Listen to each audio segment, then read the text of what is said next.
Senhor nosso Deus, nosso amado e bendito Pai, obrigado, Senhor, por esta noite que o Senhor preparou para nós. Obrigado por tudo aquilo que nós já desfrutamos, daquilo que vem do Senhor neste culto. Obrigado porque já temos ouvido o Senhor falar com a gente, e agora continuaremos ouvindo o Senhor através da ministração, da pregação da palavra do Senhor. Que os nossos corações estejam preparados para receber a Tua palavra. Que o nosso coração seja um solo espiritualmente fértil, para que ao receber a semente viva, santa e eficaz da Tua palavra, ela encontre um lugar propício para criar raízes profundas e operar em nós toda a transformação que o Senhor deseja operar em nossas vidas, para que os Teus propósitos se cumpram em cada um de nós.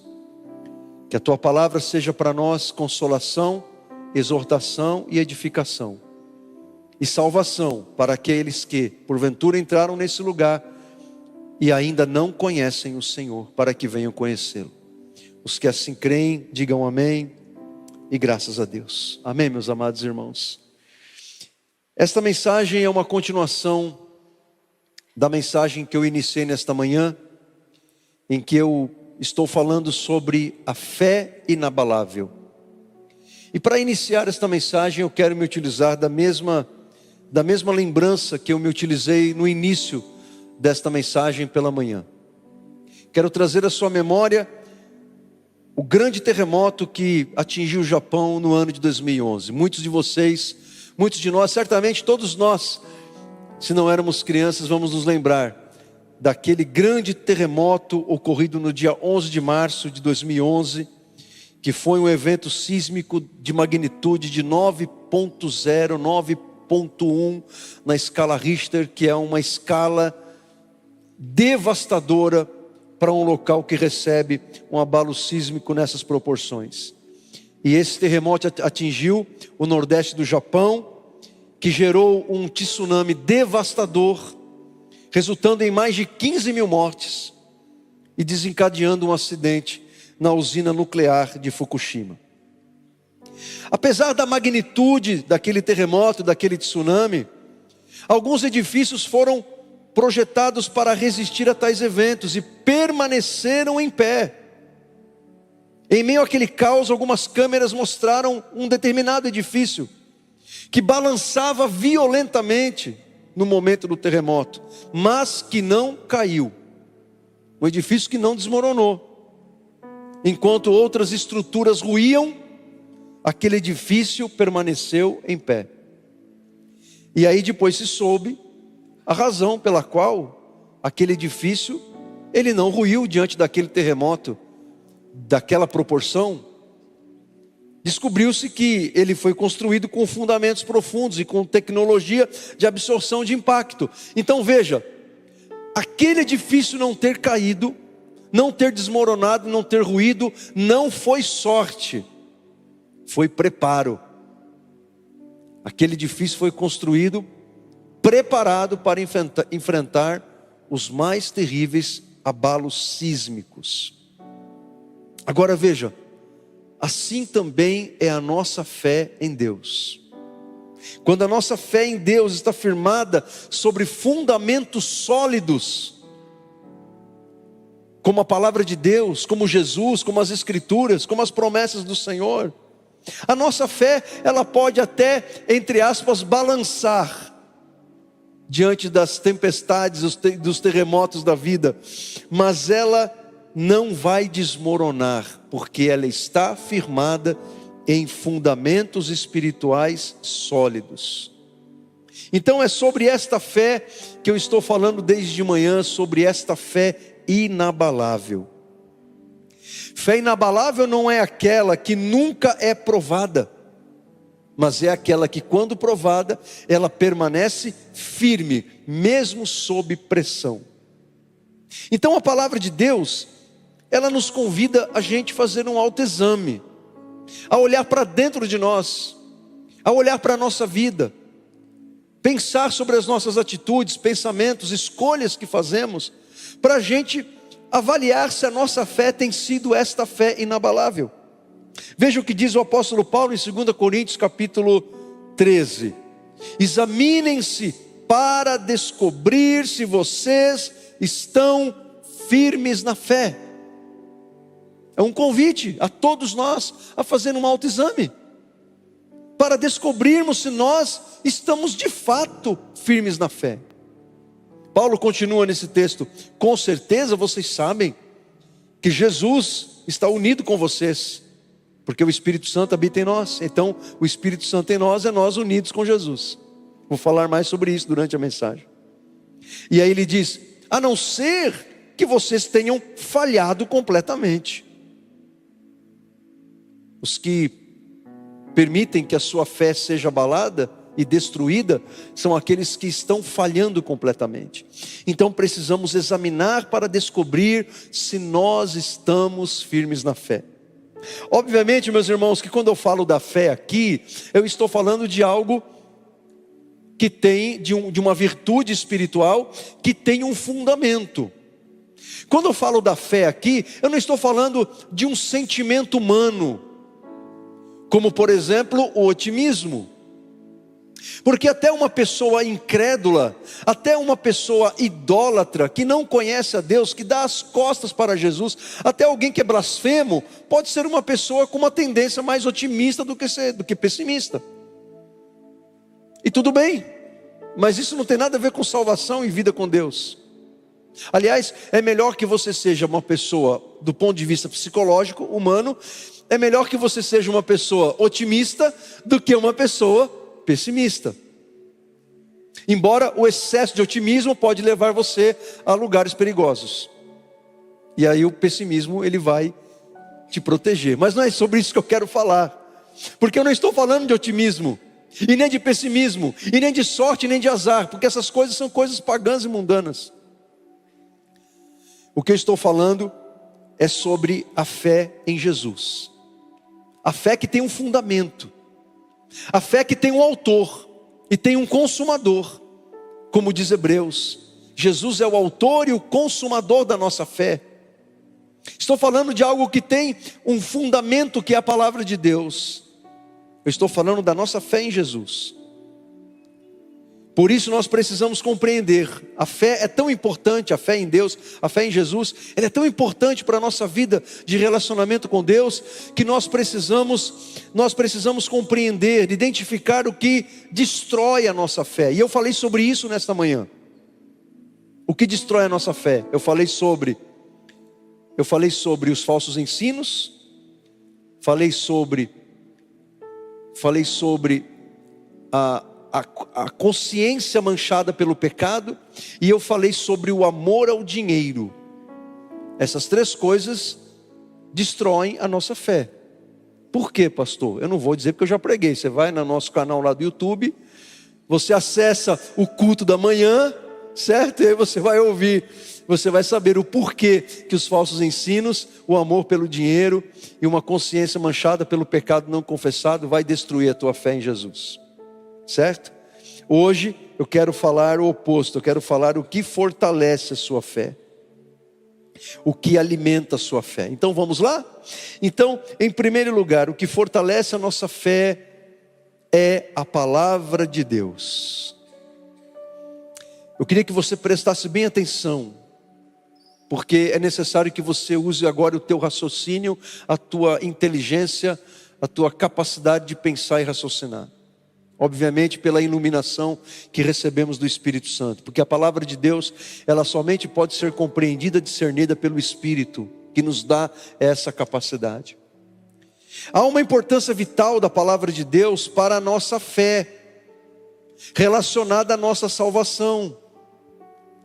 Porque olha o que Paulo vai dizer em Efésios 2:8. O texto não vai aparecer para você aí na tela, então você ouça. Paulo vai dizer assim em Efésios 2, falando sobre a nossa salvação, falando sobre como somos salvos. Ele vai dizer assim: pois é pela graça que vocês são salvos. Preste atenção. Pela graça de Deus que somos salvos. O que é graça? É favor imerecido. Nós não merecemos a salvação. Ninguém merece a salvação. Ninguém é salvo por mérito, mas por graça. É a graça de Deus que nos alcançou. A graça de Deus ela está disponível a todas as pessoas. A graça salvadora em Jesus está disponível a todos os pecadores do mundo inteiro. Agora, todos os pecadores serão salvos porque Jesus morreu por todos? Não. Por que nem todos os pecadores serão salvos?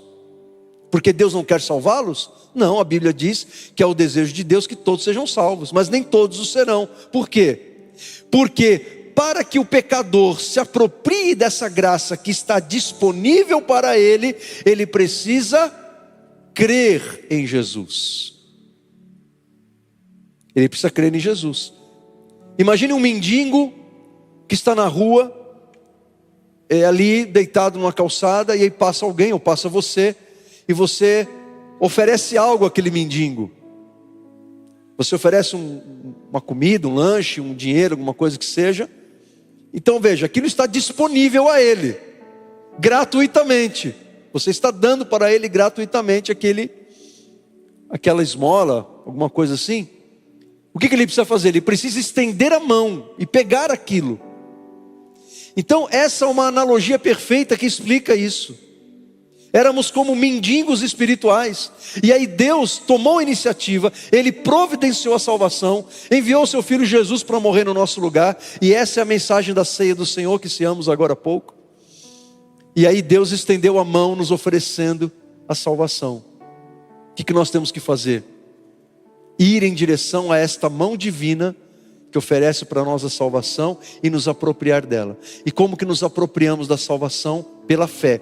É por isso que Paulo diz, vou repetir, pela graça que vocês são salvos. E ele conclui dizendo, mediante a fé em Cristo. A graça está disponível, mas você precisa crer em Jesus.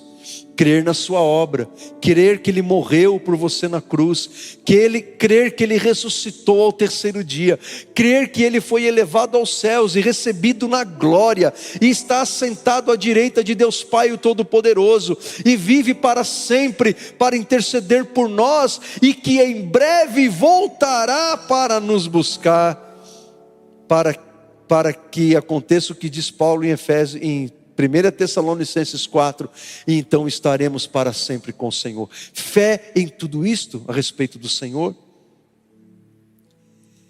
Aí você diz assim, ok, mas como que a gente vai exercer fé na obra salvadora de Jesus, para que a gente seja justificado? Porque a Bíblia diz que a justificação vem mediante a fé. O que é justificação teologicamente falando? E Paulo fala muito sobre isso no Novo Testamento, nas suas cartas. Justificação significa o seguinte: você nasceu com uma dívida, você nasceu espiritualmente condenado ao inferno, Jesus foi, pagou a sua dívida, e agora pela graça de Deus, porque você crê em Cristo, você é justificado por Deus mediante a sua fé. Ou seja, você não é feito justo, você é declarado justo. Deus, Ele considera, por causa da sua fé em Cristo, aquela dívida cancelada, e nenhuma condenação há em Cristo para você. Romanos capítulo 8. Por isso que é inadmissível a ideia de que o crente, ele carrega uma maldição dos seus antepassados. Isso é uma heresia muito grave, porque não há condenação para os que estão em Cristo. Amém? Então, como que a gente vai exercer fé? Ok, somos salvos pela graça. E se eu crer em Jesus, essa graça, ela surtirá efeitos salvíficos na minha vida. Eu serei salvo, eu serei perdoado por Deus. Mas o que eu tenho que fazer para ter fé? O que tem que acontecer?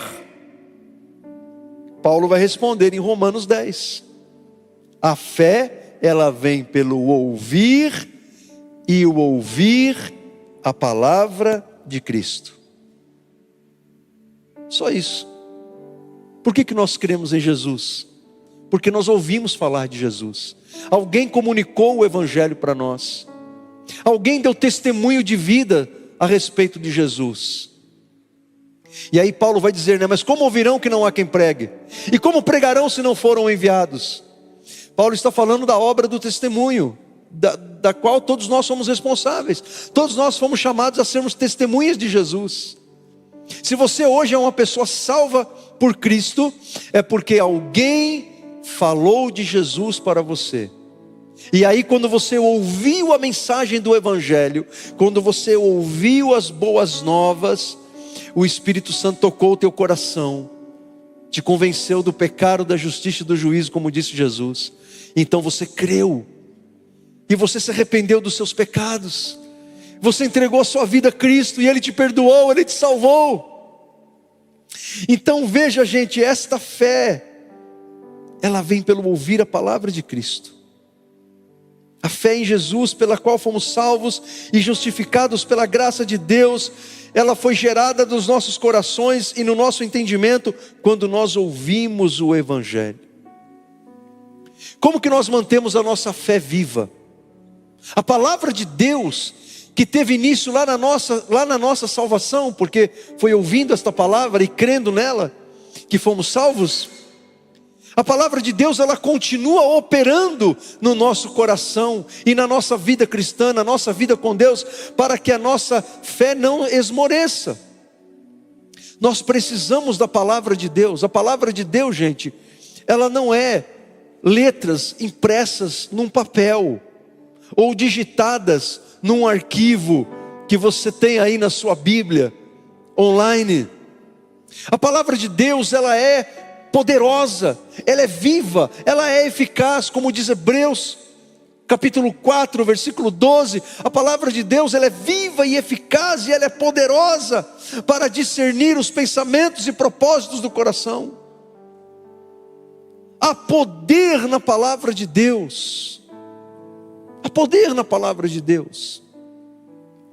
A palavra de Deus, foi por ela que Deus criou todas as coisas. Haja Deus, disse Deus, haja luz, melhor dizendo, haja Deus. Me apressei nas palavras. Disse Deus, haja luz, e houve luz. O poder criativo da palavra de Deus. Há poder na palavra do Senhor. Jesus, ele disse, aquele que orar em meu nome. Quando você ora em nome de Jesus, há poder nesse nome. Coisas acontecem no mundo espiritual quando você ora em nome de Jesus. Quando você ora a palavra de Deus. Nós precisamos da palavra de Deus para fortalecer a nossa fé. Diz o salmista no Salmo 119, versículo 105. Lâmpada para os meus pés é a tua palavra e é luz para o meu caminho. O que o salmista está dizendo? Na forma da poesia hebraica, ele está dizendo que a palavra de Deus é como uma lâmpada que ilumina o nosso caminho no meio da escuridão. Não sabemos para onde ir, não sabemos o que está à nossa frente, o que está à nossa volta. Nós precisamos de luz, e a luz mostra o caminho que devemos ir e o caminho que não devemos ir. Isso é a palavra de Deus para nós, porque você vai encontrar nas Escrituras tudo o que você precisa saber para viver bem diante de Deus e diante dos homens. A Bíblia, ela fala como você deve conviver em família, como pai, como mãe, como filho, lá no seu trabalho como profissional, seja você o empregado ou empregador, seja você um autônomo, seja você o cliente, o fornecedor. A Bíblia diz como você deve viver como cidadão de uma nação, como que você deve tratar o seu vizinho, como você deve conviver com os crentes e não crentes, como que você adora a Deus, como que você ora ao Senhor, como que você serve a Deus, como que deve ser a nossa vida comunitária na igreja do Senhor. A Bíblia fala sobre dinheiro, sobre sexo, sobre eternidade, sobre o céu, sobre o inferno. A Bíblia fala tudo o que precisamos saber para vivermos uma vida correta, abençoada, feliz, próspera, diante de Deus e diante das pessoas. Por isso que a palavra de Deus é lâmpada para os nossos pés, ela mostra o caminho que devemos andar, ela é luz para o nosso caminho. Por isso que ela fortalece a nossa fé, porque à medida que você lê a palavra de Deus, que você tem intimidade com a palavra do Senhor, isso vai gerando fé no teu coração. Você lê as histórias dos milagres do Senhor, isso vai gerando fé no teu coração. Você vai lendo as promessas do Senhor para a tua vida, isso vai fortalecendo a tua fé. Você lê as histórias do povo de Deus, E como Deus agiu no meio do seu povo, no Antigo Testamento, em Israel, e agora na igreja, na dispensação da graça, isso vai gerando fé no teu coração. Os conselhos de Deus, as palavras que consolam, as palavras que fortalecem, as palavras que abrem os nossos olhos, fortalecimento para a nossa fé. Agora veja, eu usei o verbo ler muitas vezes. O que eu quero dizer com isso? Que a palavra de Deus, ela não vai vir para você por meio de um anjo. Deus não vai mandar um anjo para você com pergaminho e vai ler os textos bíblicos para você. Antes de dormir, Deus não vai mandar um anjo e Ele vai dizer, bom, agora eu vou ler o rolo do profeta Isaías para você, o pergaminho de Mateus. Não, é você que tem que buscar. Você não pode conhecer profundamente as escrituras que fortalecem a tua fé se você não ler. E você precisa ler com disciplina, todos os dias. Você precisa ler a palavra de Deus, e não ler a palavra de Deus como se você estivesse sorteando um número do bingo. O que acontece no bingo? Tem lá uma esfera com um monte de bolinha dentro, você chacoalha aquilo ali e tira um número. Aí os crentes inventaram o quê? Caixinha de promessa. Vamos ver o que Deus fala comigo hoje. Aí você tira lá a promessa. Não é assim que você vai conhecer a palavra de Deus. E nem chacoalhando a Bíblia você ora, Deus fala comigo. Vamos ver o que Deus, a palavra que o Senhor tem para mim hoje. Aí você abre, onde abrir é Deus falando. É óbvio, a Bíblia toda é Deus falando. Mas não é assim que você vai conhecer a vontade de Deus. Isso é uma forma imatura, infantil e de crente preguiçoso buscar a palavra de Deus. Você não pode buscar a palavra de Deus como você fazia quando não era crente, quando você abria o jornal para ver o que diz o seu horóscopo. Vamos ver o horóscopo do dia. E o diabo ali estava te enganando, porque você não pode ser guiado pelas estrelas, você tem que ser guiado por aquele que criou as estrelas. Certo? Então, nós precisamos ter disciplina na leitura da Bíblia, porque só assim você vai conhecer as escrituras. E não é simplesmente ler por ler, não é simplesmente você colocar uma meta, não, eu vou ler a Bíblia até o final do ano, e aí você lê de qualquer forma, porque você tem um objetivo de ler a Bíblia em um ano. Isso também está errado, porque isso vai fazer com que você não aprenda as escrituras, a vontade de Deus, que fortalece a tua fé. Você tem que preparar o teu coração, você tem que orar antes, Senhor, fale comigo. Eu vou ler agora, vou continuar a minha leitura em Mateus. Ontem eu li até o capítulo 10, agora eu vou retomar a leitura, capítulo 11 em diante. Eu quero que o Senhor fale comigo, Espírito Santo, o Senhor que inspirou o apóstolo Mateus, o Senhor habita em mim, me ilumina o meu entendimento, me mostra o que o Senhor quer me mostrar nessa leitura. Espírito Santo me ajuda. Aí você vai ler, e à medida que você vai lendo, você pode ir falando com Deus, orando. Aí você acabou de ler capítulo 11, 12, 13 de Mateus, estou dando um exemplo. Aí você ora de novo, Senhor, me ajuda a aplicar isso que eu li na minha vida. Espírito Santo, me ajuda a ser um praticante dessa verdade que eu li. Espírito Santo, me ajuda a entender o que eu não entendi no seu texto. Então você vai criando intimidade, você vai nutrindo amor pela palavra de Deus. É assim que você cresce na palavra, e é assim que a palavra de Deus, ela fortalece a sua fé, ela solidifica a sua fé. Por que Jesus ele vai dizer no Sermão do Monte, no capítulo 7, ele vai dizer o seguinte: olha, as pessoas que ouvem a minha palavra e não a cumprem, é como aquelas pessoas que constroem a casa sobre a areia. Vem a tempestade, as chuvas, as intempéries do tempo, e a casa é levada embora, porque não tem fundamento. Mas as pessoas que ouvem a minha palavra e a cumprem, são como aquelas pessoas, é como aquela casa que enfrentou chuva, tempestade, rio, água, e a casa permaneceu, porque foi construída sobre a rocha. Então como que nós temos tocado a nossa vida? Como um construtor que constrói a casa sobre a areia? Ou como um construtor que constrói a casa sobre a rocha? Construir a casa sobre a rocha são aqueles que leem a palavra, estudam a palavra, meditam a palavra, obedecem a palavra. E quando vier uma tempestade na tua vida, você permanecerá em pé. A tua vida não vai ruir, porque você está fortalecido pela palavra. A tua fé estará fortalecida pela palavra do Senhor. Amém?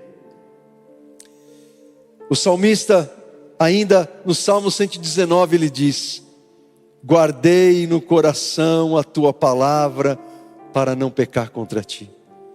Eu falei pela manhã que o pecado não confessado, ele destrói a nossa fé.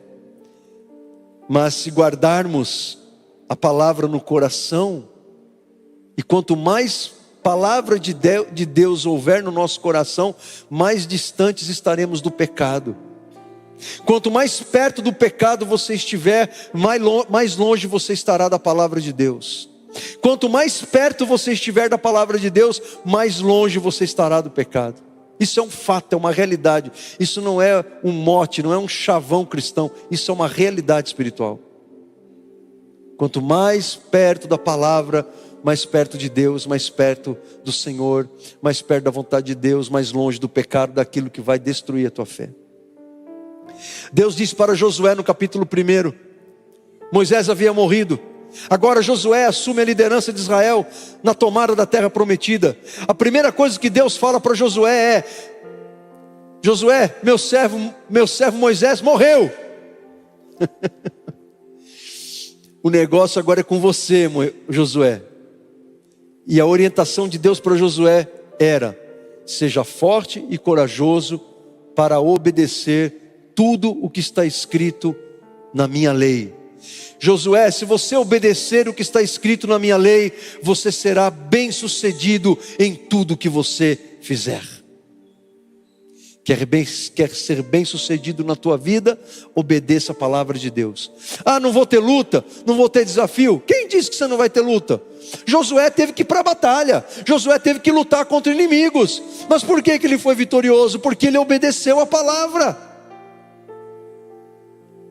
E então Jesus nos chama ao compromisso com a palavra dele. Ele diz assim, e nós encontramos aí uma partícula condicional: se vocês permanecerem firmes na minha palavra, verdadeiramente serão meus discípulos. Nós temos que decidir se queremos ser apenas frequentadores de igreja, ou se queremos ser discípulos de Jesus. A gente tem que tomar uma séria decisão na nossa vida, se a gente quer ser voluntário na obra de Deus, ou se a gente quer ser servo na obra de Deus. Porque o voluntário, ele faz aqui a obra de Deus a hora que ele quer, a hora que ele está disponível, a hora que ele pode. O servo, ele faz quando Deus manda. A gente tem que decidir se a gente quer ser um cliente do mercado evangélico, ou se a gente quer ser discípulo do Senhor. Porque o cliente, ele quer somente ouvir aquilo que agrada a ele, mas o discípulo, ele está disposto a ser confrontado pelo Senhor. Quem queremos ser? Frequentadores? Clientes? Voluntários? Ou queremos ser servos, discípulos do Senhor? A gente só pode ser discípulo de Jesus se a gente permanecer firmes na palavra dele, nos mandamentos dele. Amém ou não amém? Se a sua fé está enfraquecida, vá para a palavra, leia a palavra, coma a palavra, medite a palavra, obedeça a palavra. Ela é viva e eficaz, a palavra de Deus é espiritual. Porque à medida que você está lendo a palavra, consumindo a palavra espiritualmente falando, o Espírito Santo está trabalhando em você. A palavra de Deus não trabalha sozinha, ela trabalha junto com o Espírito. Por isso que Paulo, ele diz em Efésios capítulo 6, que a palavra de Deus é a espada do Espírito Santo. Um exemplo perfeito é o que está acontecendo aqui agora. A palavra de Deus está sendo pregada, ela está sendo anunciada, e se você está recebendo esta palavra, não com incredulidade, não com cinismo, não com dúvida, mas com um coração sincero e aberto, o Espírito Santo está pegando a palavra que é dele, e ele está iluminando agora o teu coração, o teu entendimento. Ele está trabalhando esta palavra dentro do teu interior, para produzir transformação dentro de você. Não uma mera emoção, mas uma transformação real, que provém de Deus e que transforma a tua vida, e faz você ser uma pessoa cada vez mais parecida com o teu Mestre, Jesus, o teu Salvador.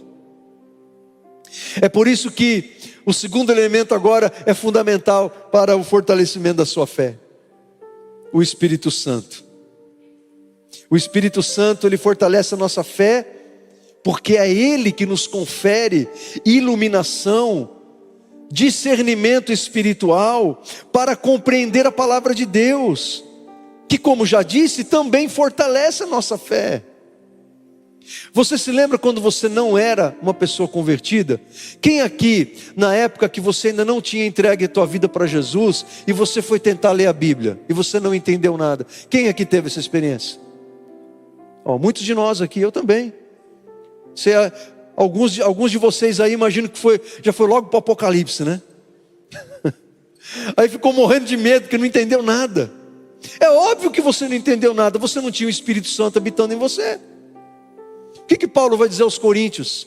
Ele vai dizer que as coisas espirituais, elas podem ser compreendidas apenas espiritualmente. As coisas do Espírito de Deus, as coisas da palavra de Deus, elas podem ser compreendidas única e exclusivamente espiritualmente, e não pela lógica, e não pela razão humana. Embora, quando nós estamos estudando a Bíblia, Deus também está usando a nossa razão e a nossa lógica, a nossa capacidade cognitiva, a nossa capacidade de planejamento, a nossa capacidade de organizar pensamento. Deus, Ele usa tudo, gente, mas Ele usa porque agora somos convertidos. O Espírito Santo habita em nós, e é o Espírito Santo que ilumina a nossa mente. Aí você se converteu, você entregou tua vida para Jesus, Deus operou em você o milagre do novo nascimento, o Espírito Santo veio habitar em você. E agora, quando você lê a Bíblia, olha que coisa linda e extraordinária. O mesmo Espírito Santo que inspirou Samuel, que inspirou Moisés, que inspirou Neemias, que inspirou Jeremias, Isaías, Zacarias, Malaquias, o mesmo Espírito Santo que inspirou Mateus, Lucas, João, Marcos, Paulo, Pedro, esse mesmo Espírito Santo, ele habita em você. E quando você está lendo a Escritura que foi inspirada pelo Espírito, o mesmo Espírito te dá entendimento e sabedoria, iluminação para você entender o que está escrito ali. Porque agora você recebeu capacitação para compreender, para discernir aquilo que somente pode ser discernido espiritualmente. Amém ou não amém? Olha o que Jesus vai falar sobre o Espírito Santo e o papel dele na nossa vida. Jesus aqui, ele vai falar no tempo futuro, porque aqui Jesus estava dando as últimas instruções aos discípulos, nesse texto de João capítulo 14.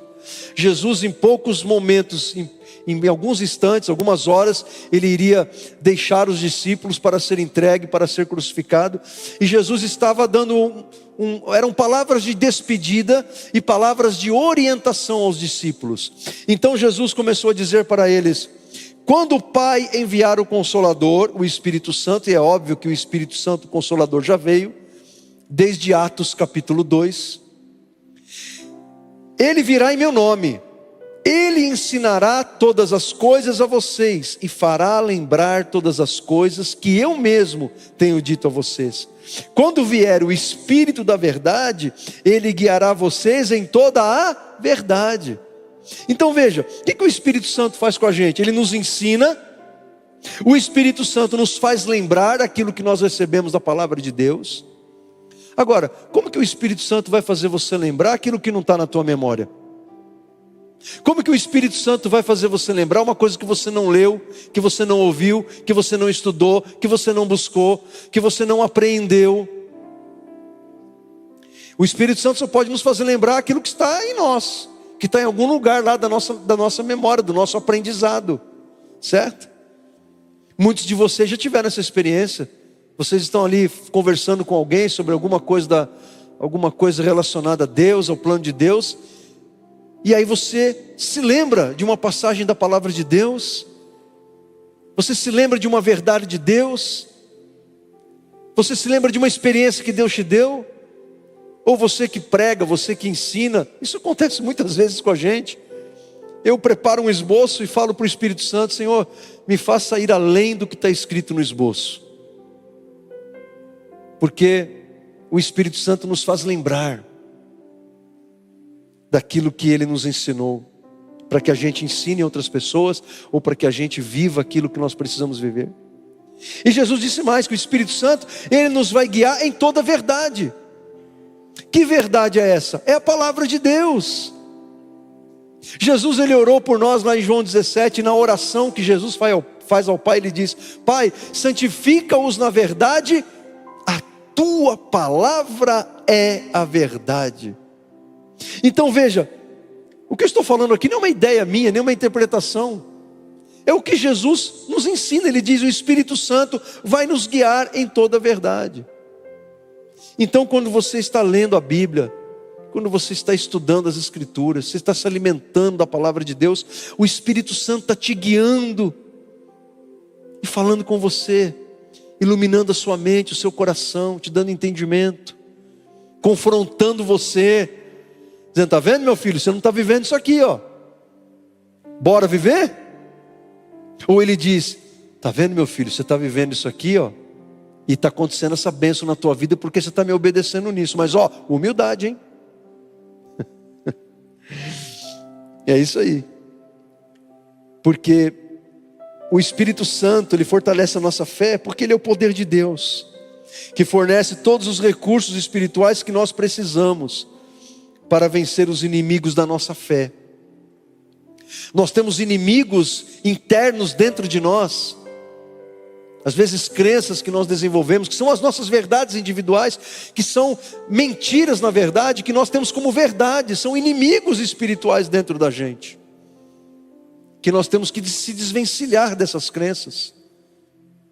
Inimigos externos como o diabo, o mundo, as tentações que vêm de fora. Então o Espírito Santo nos dá poder para vencer, Ele nos dá poder para dizer não ao pecado, Ele nos dá poder para fazer a vontade do Senhor e obedecê-lo de coração. Ele nos dá poder quando nos sentimos fracos e sem forças, como diz Paulo aos Romanos capítulo 8. O Espírito de Deus vem nos ajudar na nossa fraqueza, porque a gente não sabe orar direito, mas Ele, o Espírito Santo, Ele intercede por nós. Temos Jesus intercedendo por nós à direita de Deus Pai, o Todo-Poderoso, e temos o Espírito Santo em nós, intercedendo por nós dentro da gente. Quantos de nós já teve essa experiência de você estar se sentindo fraco, abatido pelas lutas, pelos embates da vida, e aí você vai para a oração, mesmo sentindo-se fraco, porque quando você não está com vontade de orar, escreve essa receita. O que você faz quando você não está com vontade de orar? Você ora. Mas eu não tenho força. Mas vai sem força, irmão. Bota o joelho no chão e começa a falar com Deus. Quando você menos esperar, você vai ver que você já está em lágrimas. Você vai perceber que uma força está brotando de dentro de você, que o Espírito Santo está te conduzindo naquela oração, porque Ele está te ajudando na tua fraqueza e te fortalecendo. Ah, pastor, não estou indo à igreja porque estou fraco, não estou orando porque estou fraco, não estou lendo a Bíblia porque estou fraco. Irmão, o que é isso? É justamente quando estamos fracos que temos que nos fazer fortes com a força que vem do nosso Deus. O Espírito Santo, Ele fortalece a nossa fé, porque Ele nos faz ter experiências gloriosas com o Senhor. Eu me lembro desse texto bíblico, quando Pedro e João foram levados ao Sinédrio para dar respostas às autoridades judaicas do porquê um paralítico tinha sido curado. Vocês conhecem o texto, Atos capítulo 3? João e Pedro estão indo orar no templo, lá tinha um paralítico, e aí ele pede uma esmola, e Pedro diz: eu não tenho prata nem ouro, mas o que eu tenho eu te dou, em nome de Jesus Cristo levanta-te e anda. O paralítico se levantou, foi um milagre, foi um alvoroço em Jerusalém. As autoridades judaicas ficaram enfurecidas, porque que negócio é esse? Um paralítico curado em nome de Jesus, esse Jesus que nós matamos e crucificamos. Chamaram Pedro e João para darem satisfações do porquê o sujeito estava curado. Um absurdo, mas foi isso que aconteceu.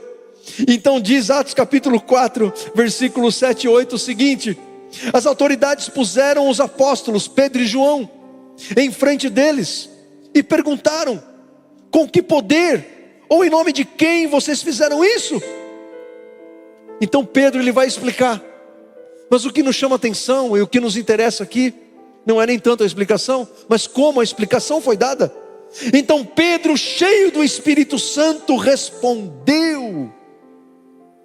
Sabe qual é a glória dessa história, irmãos? É que esses apóstolos, incluindo Pedro e João, mais Pedro do que João, porque João ainda seguiu Jesus quando ele foi preso, de longe, olhando o que estava acontecendo.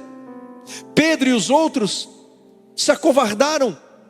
Os evangelhos dizem que eles ficaram escondidos enquanto Jesus estava sendo crucificado, enquanto ele estava no sepulcro. Os apóstolos, eles se acovardaram, ficaram com medo. Aqueles homens barbados, rudes, agora estavam chorando com medo de serem mortos pelas autoridades. O medo os paralisou. O medo fez com que eles ficassem escondidos. Mas agora, porque foram batizados no Espírito Santo, Atos capítulo 2, receberam poder. E do poder veio a intrepidez, do poder veio a coragem, do poder veio a sabedoria, do poder veio o fervor. E agora aqueles homens antes acovardados e medrosos, agora eles se levantam cheios do Espírito Santo e enfrentam os opositores da sua fé, porque estavam cheios do Espírito Santo. Quanto mais cheio do Espírito você estiver, mais forte será a tua fé. E assim como você não pode conhecer as Escrituras sem leitura e estudo, sem disciplina, você também não pode ser alguém cheio do Espírito sem oração. Nós precisamos orar, precisamos clamar a Deus, precisamos ter o joelho no chão, precisamos falar com Deus todos os dias. Precisamos ter um lugar secreto na nossa casa, onde fechamos a nossa porta e falamos com o Senhor, e falamos coisas que somente Ele pode ouvir. Não é possível sermos cheios do Espírito, guiados por Ele, sem oração, porque Deus, Ele fala conosco de muitas formas. Deus comunica a palavra dEle para nós de muitas formas, mas nós temos apenas uma forma de falar com Deus, que é a oração. Você precisa orar. Todo culto a gente recebe um pedido de oração. Alguém escreve lá, orar por tal pessoa. As pessoas escrevem, coloca lá o seu pedido de oração, coloca naquela caixa de vidro. No final do ano, no começo do ano, temos a campanha, você escreve seus sonhos, traz eles escritos para Deus. Mas tudo isso será inútil, esse trabalho de caligrafia, embora existe uma fé envolvida, mas esse ato será inútil se você não orar. Porque você pode escrever uma carta para Deus, mas se você não orar, aquele bilhete se transformará, já disse isso muitas vezes, em vela de crente. Quem acende vela, acende a vela para Deus, ou para Deus iluminar a alma de algum morto, né? A gente não crê nisso, mas é uma forma de aquela luz da vela ter um contato com o divino, vamos dizer assim, com algo espiritual. A pessoa acende a vela, dá as costas, vela, faz aí o seu trabalho, minha filha, se vira aí. E torcer para não bater um vento e não apagar o fogo. É isso, gente. Se você escreve um pedido de oração, mas você não ora, aquele pedido vira vela de crente. Você tem que orar, você tem que clamar. Por isso que Jesus disse: batei e abrir-se-vos-á, buscai e achareis. Vocês têm que serem perseverantes na oração, sem desistir. Paulo escreveu aos Tessalonicenses: orai sem cessar. E é por meio da oração que nós nos enchemos do Senhor. E ao sermos cheios do Senhor, a nossa fé se torna mais forte, para resistir ao dia mau, como diz Paulo em Efésios 6. Ele diz que devemos estar armados de toda a armadura de Deus, para resistirmos ao dia mau. Aí ele compara as partes da armadura de um soldado romano com as virtudes espirituais que devem estar presentes na nossa vida: capacete da salvação, escudo da fé, o cinturão da verdade, o cinturão da justiça, a espada do Espírito, que é a palavra de Deus, as sandálias da preparação do Evangelho da paz. E aí ele conclui dizendo o seguinte: devemos nos armar com tudo isso, orando no Espírito. O meio pela qual nós entramos na batalha é pela oração. Então precisamos orar, para que o Espírito Santo fortaleça a nossa fé. E por último, meus irmãos, o que fortalece a nossa fé é a comunhão com Jesus. E quando eu falo comunhão com Jesus, eu estou falando no sentido de que, desde o novo nascimento, e por causa dessa experiência do novo nascimento, nós estamos espiritualmente unidos com Jesus. Ele habita em nós, Ele está em nós, estamos unidos espiritualmente com Ele. Ele habita em nós por esse Espírito, que eu acabei de me referir, o Espírito Santo. Então a nossa comunhão com Jesus vai fortalecer a nossa fé. Por quê? Porque quanto mais unido espiritualmente você estiver com Jesus, quanto mais comunhão você estiver com Jesus, você vai tendo experiências com Ele, que vão enriquecendo a tua vida cristã, experiências com o sobrenatural, experiências em ter respostas de oração, experiências de ver Deus usando a tua vida, experiências de ver Jesus falando com você. Então isso vai fortalecendo a tua fé no Senhor. Jesus, ele disse em João 15: eu sou a videira e vocês são os ramos. Ele está usando a metáfora da videira para nos ensinar uma verdade espiritual. Todo aquele que permanecer em mim e eu nele, esse produzirá muito fruto. Porque separados de mim, vocês não podem fazer coisa alguma. Sem Jesus, não somos nada. Sem Jesus não fazemos nada. Sem Jesus não podemos dar frutos. Temos que estar como ramos enxertados na videira, para que a gente produza frutos para a glória de Deus. Certo? E como que nós permanecemos em Jesus? Obedecendo os seus mandamentos, fazendo a vontade dEle, renunciando ao pecado, renunciando ao nosso ego, colocando a vontade de Deus em primeiro lugar, orando a Ele, buscando a Ele, lendo a palavra.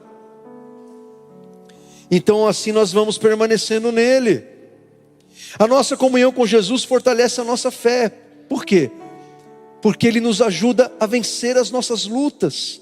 É isso que diz Hebreus no capítulo 2, que diz assim: isso quer dizer que foi preciso que Jesus se tornasse em tudo igual aos seus irmãos, a fim de ser o grande ou o sumo sacerdote deles. Ele está dizendo o seguinte: que Jesus sofreu, se tornou semelhante a nós, então Ele entende o que nós passamos, porque Ele já passou pelo que passamos, e agora Ele é o nosso sumo sacerdote, ou seja, Ele está, como diz João, Ele é o nosso advogado junto ao Pai, como diz Paulo a Timóteo, o nosso único mediador entre Deus e os homens. Ele é o nosso sumo sacerdote. Ele, diante de Deus, o Pai, Ele está intercedendo e orando por mim e por você 24 horas por dia. Bondoso e fiel no seu serviço a Deus, para que os pecados do povo fossem perdoados. E agora neste momento, Jesus pode ajudar os que são tentados, pois Ele mesmo foi tentado e sofreu. Jesus pode te ajudar. Se você está sofrendo alguma tentação, e Tiago vai dizer que somos tentados pela nossa própria concupiscência. A tentação é um momento decisivo em que você está sendo chamado a não obedecer a Deus, a fazer a tua própria vontade, a ir em busca dos seus próprios propósitos, se estiverem desconectados aos propósitos de Deus. Isso é tentação. Você fazer alguma coisa que Deus desaprova, você está sendo chamado e invocado a fazer algo e aquilo está te atraindo, existe uma atração. Ser tentado não significa que você está em pecado, significa que você ainda não tomou a decisão de obedecer a Deus ou desobedecê-lo, de ceder à tentação ou de vencer a tentação. Então, se você está vivendo um momento de tentação, alguma tentação na sua vida agora, porque de repente alguém te fez uma proposta imoral, ou uma proposta corrupta, em que você vai, de alguma forma, se beneficiar disso, economicamente, financeiramente, profissionalmente, você vai elevar o seu status, ou uma tentação ligada a um prazer pecaminoso, porque nem tudo que é prazeroso é pecaminoso, porque há prazeres que Deus aprova, né? Nem tudo que é prazeroso é pecaminoso, mas há prazeres que são pecaminosos.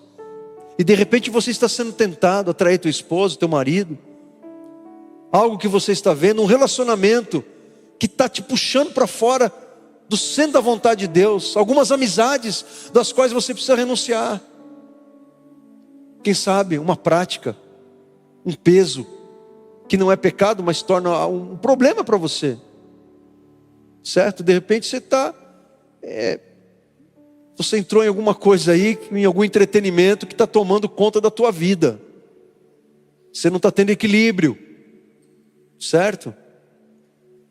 Tentação, isso está te puxando, está te atraindo. A palavra de Deus diz: aquele que pensa que está em pé, cuidado para não cair. Então você tem que reconhecer: olha, estou passando por uma tentação, eu não posso ceder. Você tem que clamar a Jesus, porque Ele pode te ajudar, se você clamar, se você pedir ajuda, se você sinceramente estiver disposto a fazer a vontade de Deus. Amém?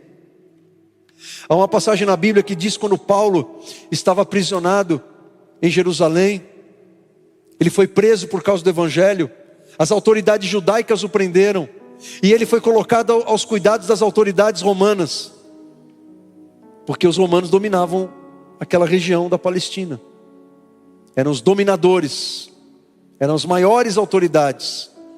Havia ali alguns acordos, né, entre as autoridades judaicas e os romanos, e os judeus não podiam fazer tudo o que eles queriam, como por exemplo matar alguém. Eles precisavam da autoridade dos romanos, e eles queriam matar Paulo, e Paulo então estava preso, passando por uma espécie de um julgamento injusto. Então Jesus apareceu para Paulo. Gente, que experiência. Diz Atos 23, o Senhor apareceu ao lado de Paulo e disse: tenha coragem. Tenha coragem. Jesus, Ele se coloca ao seu lado agora e diz para você: tenha coragem. Tenha coragem, Paulo. Jesus chama o servo dele pelo nome, Ele chama você pelo nome. Tenha coragem. Assim como você testemunhou a meu respeito ao povo em Jerusalém, você também deve testemunhar em Roma. E aí Lucas descreve a viagem de Paulo até Roma, com perigos na viagem, naufrágio, perigos de morte, uma aventura que nós não queríamos passar por ela. E a promessa e a profecia se cumpriu. Tenha coragem. Paulo precisava ser encorajado, até Paulo, o grande Paulo. Quem sabe o que se passava na mente, no coração dele, naquele momento. E aí Jesus aparece para ele e diz: tenha coragem. Jesus por muitas vezes está nos dizendo isso, nós não estamos dando atenção. Tenha coragem. Por que Jesus apareceu para Paulo? Porque ele tinha uma comunhão tão grande com Jesus, que Jesus pôde falar com ele e ele ouvir. É isso que acontece quando nós estamos vivendo em comunhão com o Senhor. Ele fala com a gente ouve e entende, e reconhece a voz do nosso pastor, porque ele disse isso: as minhas ovelhas ouvem a minha voz e me seguem. Se estivermos em comunhão com o Senhor. Então, meu querido, para que você tenha sua fé em Deus preservada, sempre firme, viva, robusta, diariamente, diariamente. Leia a palavra de Deus, medite na palavra de Deus, coloque em prática a palavra de Deus, obedeça a palavra de Deus. Diariamente, deixe-se ser guiado e usado pelo Espírito Santo. Busque o Espírito em oração. Diariamente, por meio da oração, nutra uma íntima e profunda comunhão com Jesus. Então, assim como um edifício construído para suportar grandes terremotos, grandes abalos sísmicos, você estará sempre preparado para enfrentar os desafios da vida por meio da sua fé em Jesus. O apóstolo Paulo, nos últimos dias da sua vida, em seu último aprisionamento, porque esse aprisionamento em Jerusalém não foi o último, mas no seu último aprisionamento, ele escreve uma carta, a última carta que nós temos de Paulo no Novo Testamento, a segunda carta de Paulo a Timóteo. E nessa carta, Paulo sabia que ele estava prestes a morrer como mártir do cristianismo. Paulo então escreve assim: combati o bom combate, completei a carreira, guardei a fé. Será que nós, se partíssemos agora para o Senhor, poderíamos dizer, guardei a fé? Poderíamos fazer essa declaração?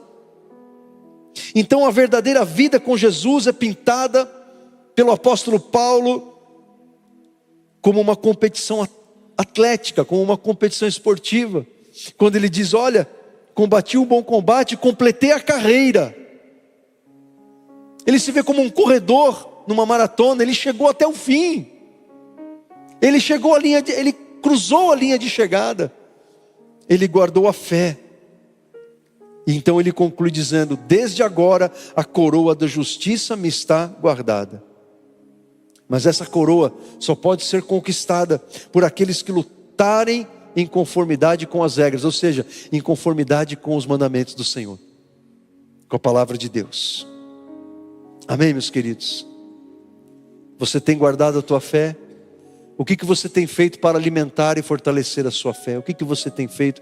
Como você tem feito? Com qual intensidade você tem buscado isso? Porque isso é vital para a tua vida com Deus. Eu quero convidar você a fechar os teus olhos, abrir o teu coração. Quero convidar você a ficar em pé nesse momento. Nós vamos orar a Deus, nós vamos buscar o Senhor. E você vai buscar ao Senhor aí onde você está.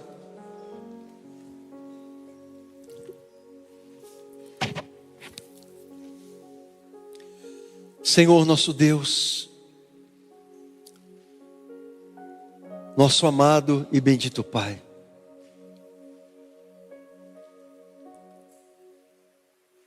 a fé em Ti, Senhor,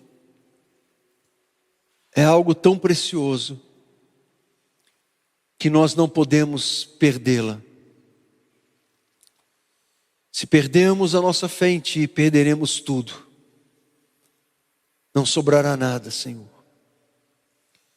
Por isso nós oramos e pedimos para que o Senhor nos ajude a alimentarmos a nossa fé, a fortalecermos a nossa fé. Por meio de todos os recursos espirituais que o Senhor coloca à nossa disposição. A Tua palavra, o Teu Espírito Santo, a Tua presença, Jesus, a Tua vida em nós. Ajuda-nos, Senhor. Ajuda-nos a manter a nossa fé viva, a nossa fé sempre fortalecida por Ti. Como fogo lá no Antigo Testamento, no templo do Senhor. O Senhor ordenou que no candelabro o fogo não deveria se apagar. Por 24 horas o candelabro deveria estar aceso. O Senhor ordenou, o fogo não se apagará.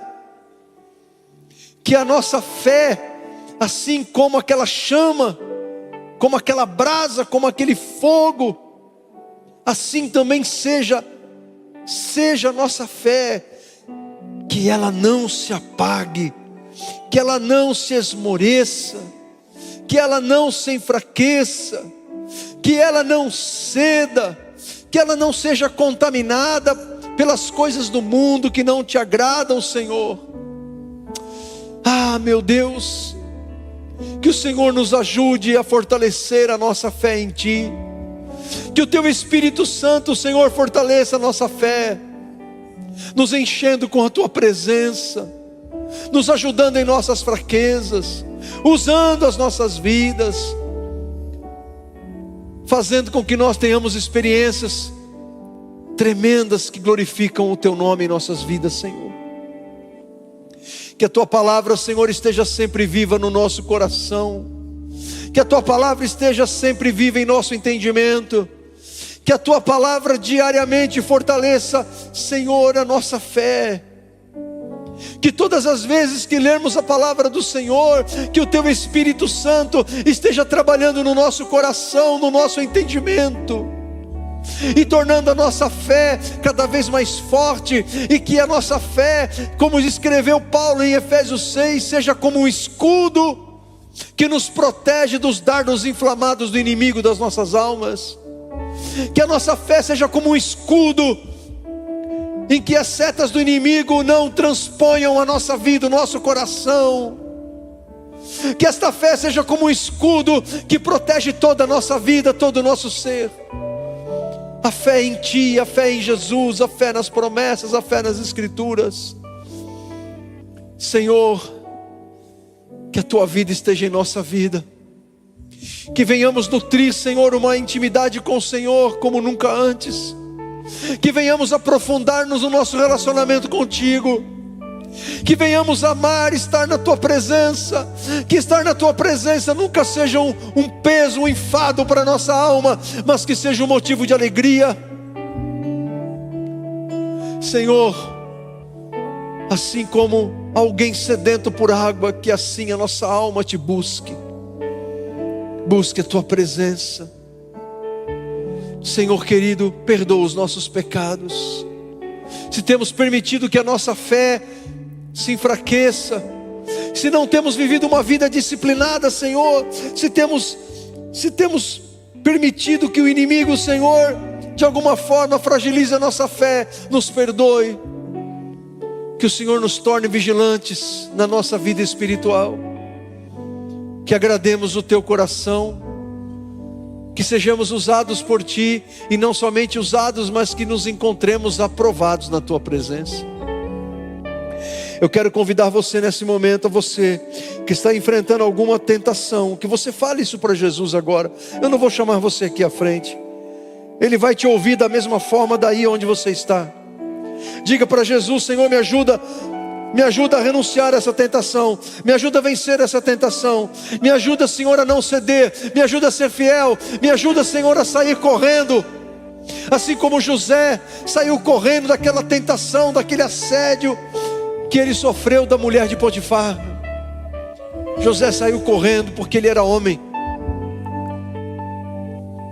Diga para Jesus: Jesus, me ajuda a sair correndo também dessa situação tentadora, que quer me enlaçar, que quer me derrubar, que quer me destruir, que quer me tirar dos Teus propósitos, que quer acabar com a vida que eu construí até aqui.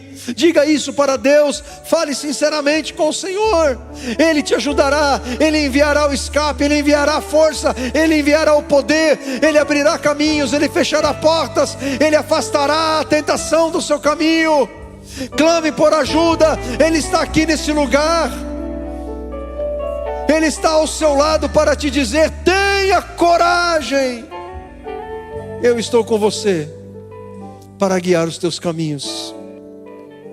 Ore ao Senhor.